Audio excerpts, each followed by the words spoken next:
it going, guys? RaiderKnight, and I think in this episode of Age of Civilization, we're going to do a AI battle, but it's going to be without South America. So South America is gone, except for, of course, Britain, but we need Britain in South America. But it's about as good as it's going to get. I think it's fine. I'm playing as Haiti as usual. I'm going to give myself a decent amount of troops so nobody takes us over. Usually Haiti never gets attacked, so we play pretty good. Cuba is really the only person who ever considers attacking Haiti for the most part when we do these things, so let's give ourselves about 10,000 troops as usual. Or how many is it that I usually give myself? 10 million, my mistake. So that's about good. Let us watch as mayhem unfolds. I don't know who's going to win. Does South America even make a difference? It probably does, actually, because Britain will have a lot more power. But then again, who else is going to take over a lot of land here? Is it going to be Mexico? Will it be Panama? Could it be America and Britain having even more problems? We really don't know, so let's see what happens. It looks like, for the most part, it's pretty evenly split, and I'm getting attacked already. But it looks like Mexico, Panama, Britain, and the USA are the main colonizers of the area. And one of these are going to rise out on top. I don't think it's going to be Britain. Britain has their hands full for sure. But we don't know. It could be Britain. Maybe Britain focuses very hard on this territory. But it doesn't look like it so far. It looks like America is taking down Mexico. So it could be America. Who is the world power here still? We don't know. But it looks like the war is already nearing its end. Germany has already collapsed. And the Soviets have near untakeable power. It's like, yeah, all South America really does is just make the war really easy. But I guess that we can get our miniature little Operation Unthinkable happening. Looks like the Germans are not fully surrendering, though, very easily. They've kind of rebuilt a little bit, but I don't think it's going to mean that much. I think they don't stand a chance. Is the USA at war with us? No. So far, it looks like the USA is going to start contributing a lot more to the war. Maybe in Asia, but it's still anybody's game. I don't know if it's going to be the Soviets or the Allies who are going to win it. From the looks of it, the Soviets are the strongest country in the world. And then Britain is second and USA is third. But with two superpowers going up against the Soviets, I think the Allies definitely could still win. It's not over for them. It all depends how fast Germany is taken down, if the Soviets can do it. Because if Germany is still there and the Soviets have to fight like a 50-front war, I don't see them winning. For some reason, Norway, or who is that? That's Mongolia.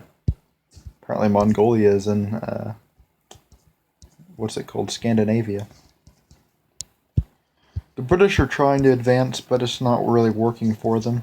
And it looks like the Soviets are kind of pushing everybody back. Yeah, the Soviets are taking over Africa now. So South America really didn't do much for Britain. I guess it gave them a little bit of a boost in the African War, but that's really about it. Now the Soviets are coming across and taking over everybody.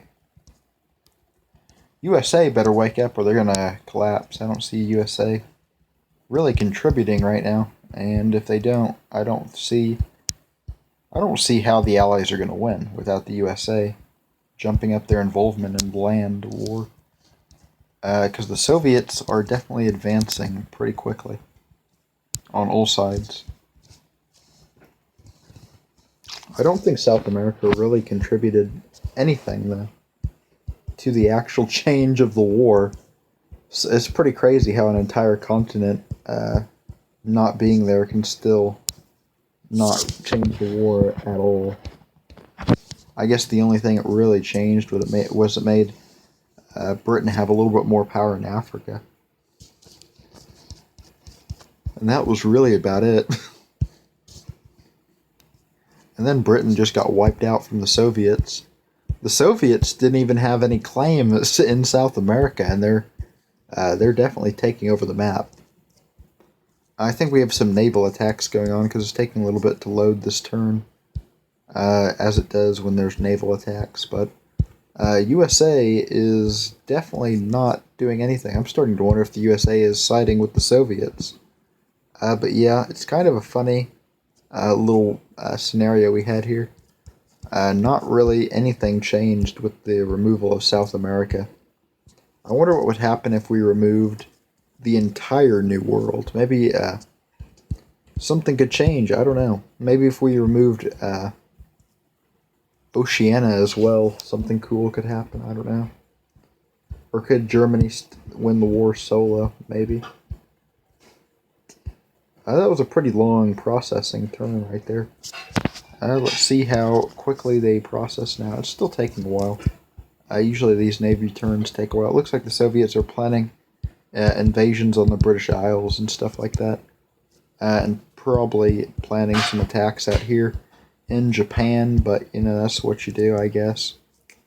The USA has been a pretty pathetic player in this, and overall they haven't done anything at all, so that's a little bit sad. But this turn's still processing. The British really failed big time. They had all of Africa, and they kind of just let it all go. And it's pretty sad.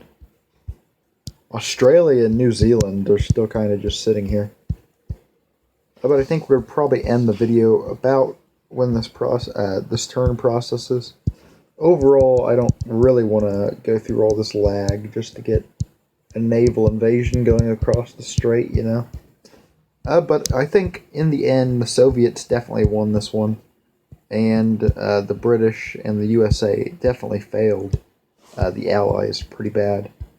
The only thing that really changed, like I said, was Britain had a little bit of power here, and then they gained a little bit of strength in Africa with all the power and money they got. But that's really about it. We'll see you all next time, and Kieran here.